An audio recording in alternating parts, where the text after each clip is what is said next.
method is a load contour method. Now, wherein, for the load contour method, we are just going to get the capacity ratio. Wherein the capacity ratio, in order for us to say that a column is safe, no, should be less than 1.0. Okay, it should be less than 1.0. Okay, then the capacity ratio is simply the ratio of our moments. If you notice, moment na siya tanan diha. Okay, moment na siya tanan diha. MNX over MNXO, MNI over MNYO. No? Unsa may kalainan anang duha. Kung mayon gay kag MNX, itong mga MNX na to, these are the moment derived from the interaction diagram. Okay? Ayan. So, let me check, no? Okay, so bali na, bali, no? Bali. No? Yung MNX at MNIY natin, these are the load, no? Load moment na siya. So, meaning, given ang eccentricity, given ang ato ang or ang ato ang load, no? Actual load, you multiply that load into the eccentricity, that will give us our MNX and MNY. So, if you notice, duha na kabuok moment because it is biaxial. In other words, duha or it is actually eccentric into direction, X and Y direction. And then the MNXO, itong minus subscript na O, these are the moment that can be derived from the interaction diagram. Okay? Moment derived from the interaction diagram. Raised to the power of alpha 1 and alpha, for MNY alpha 2. Wherein the alpha here is derived from this particular diagram. Okay? So, buhaton lang nimo, kaulan nimo ang kada ratio niya. So for example lang, nakuha ni mo MNX over MNXOY, nakuha ni mo diha is MNXO is 0.5, so naadre. Kanya sa Y naman 0.6, imo na siya ng project. I-intersect ni mo ng duha. So kung asa sa nabilong, that gives us the interaction diagram. Ang atong alpha, no? Itong alpha, itong alpha na to, this is 1, tanan nga below ani nga triangle, so meaning kana 1 ang ihang alpha. Kani naman 1.4 tanan diha dito padulong 1.4, ito naman 2 dito padulong sa ubos 2, this is 3, this is 4. So meaning kung asa siya nabilong, that gives us our alpha value. Okay? So dapat ang atuada yung kuan, ang atuada yung reduction, ang atuada yung capacity ratio should be less than 1. No? Ang reciprocal load method naman is based on the axial load, no? Wherein reciprocal siya because if you notice ang formula naka-reciprocal, no? Wherein kanang na mga O diha, these are the values of our ultimate axial load coming from the interaction diagram.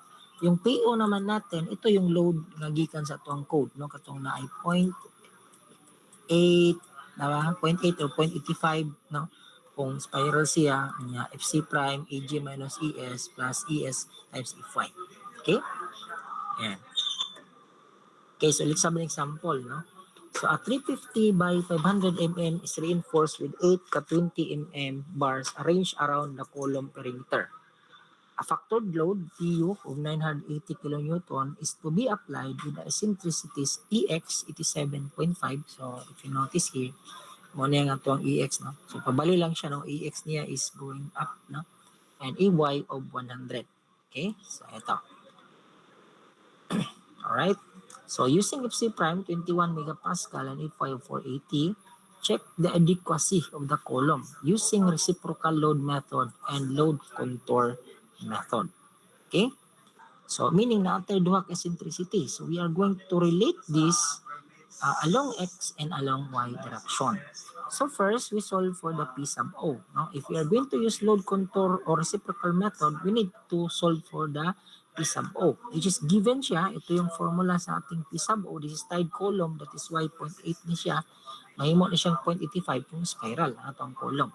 So from that, we solve for the ES, 8 ka 20 mm, that is 2,513.27. And our gross sectional area naman is 175,000. Substituting that one sa atong P sub O, at ay P sub O nga 3,307.57 kilonewton.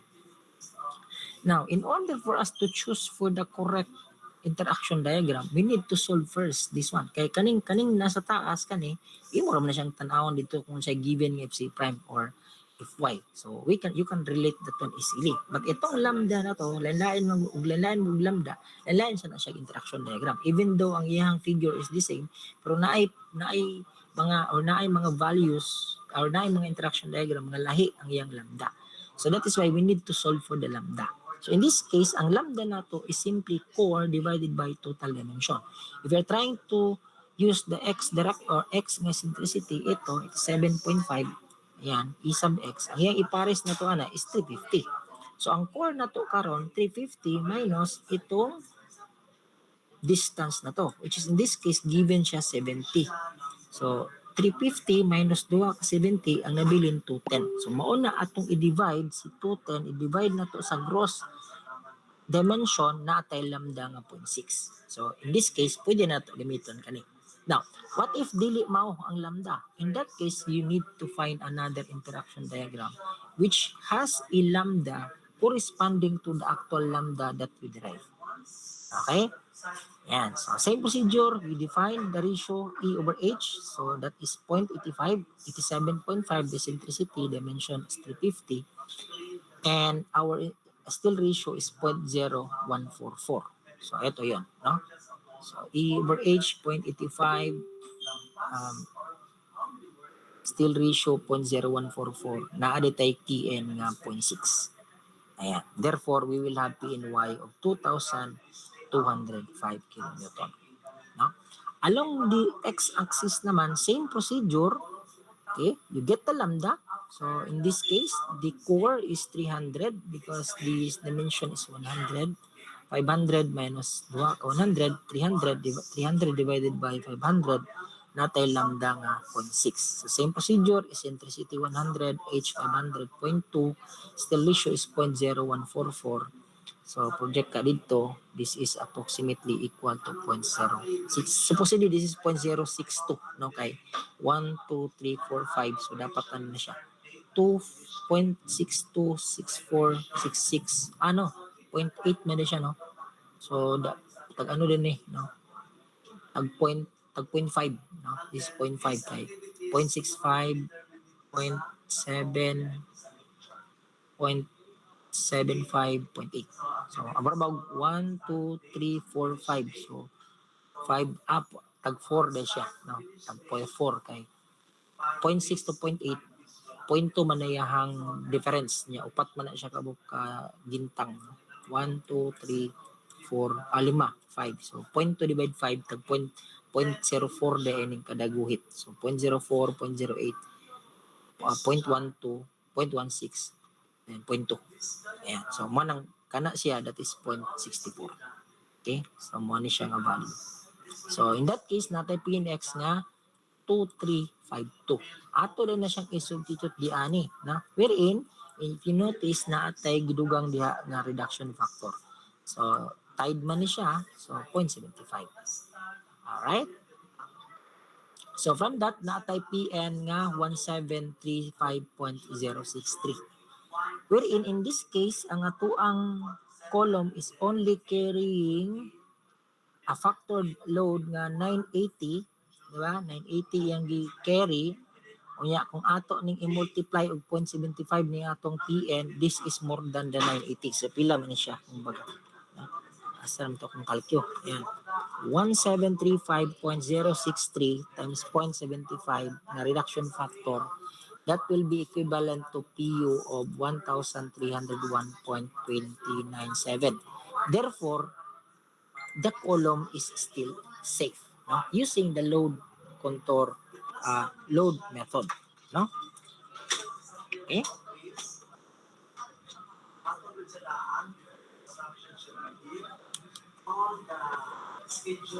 Alright? So, now, the other method, no? The reciprocal method. So, for the reciprocal method, instead of projecting the interaction diagram going to the right, this time, going down ta, kay moment na itong kwaon. Ito man na itong kwaon, yung PNP na to. PN times eccentricity. So, MNOY, so pag project na to diha, that is equal to 0.14. 0.14 tungod kay kada guhit, that is simply 0.01. So 0.11, 0.12, 0.13, 0.14. Ito yun. And using this formula, this is our MNOY kay kung siya, load times eccentricity moment. So mao ni, no? So natay moment nga 180.075. So you just substitute no, the values on siya na values there. So y ta is 350. MNOY naman, same procedure, project it down. So natay value nga 0.13, natay MNOX nga 238.857. 875. And using the reciprocal method, we solve first our MNX and MNY using the load times the eccentricity given, we have these values. Okay? And from that, we define the ratios. No? MNX, MNOX, MNY divided by MNOY. So, natin 0.359 and 0.544. So, and then projecting it here, this is the ratio of along Y. 0.544, this is the ratio along X. 0.359, natay alpha equal to 1.0. Ito. And then, substituting it sa itong formula, 0.359 raised to the power of 1, 0.544 raised to the power of 1, that is 0.903.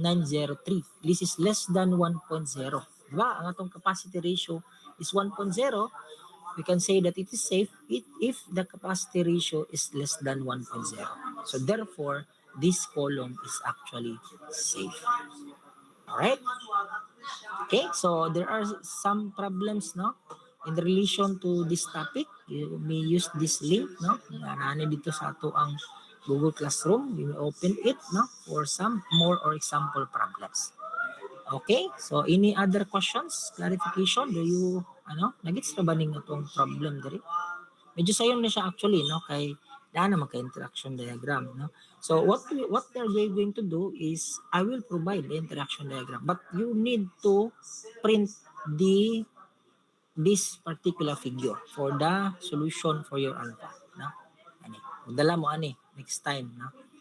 Pag-quiz na to. Plus katong ato ang atong alignment chart, no? Kani siya, no? Para sa ato ang effective length factor. Okay?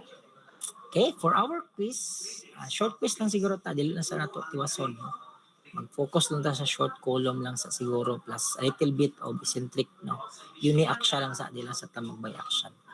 And then by next meeting, I am going to discuss how to make the interaction diagram. Okay? Sa inyo habiyang sa inyo habiyang plate kay mag-ano ba mo gamit yung interaction diagram pero mag-derive sa inyo ang kagalingon ng interaction diagram. Diba? So that is why I'm going to teach you how to make this particular diagram. Okay, that will be next week. Okay, so any question, clarification so far? You have other questions?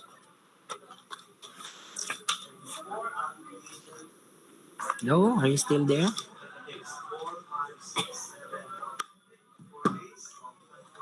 So if none, then I think that will be all for now. Thank you for coming, guys, and see you again this coming Tuesday.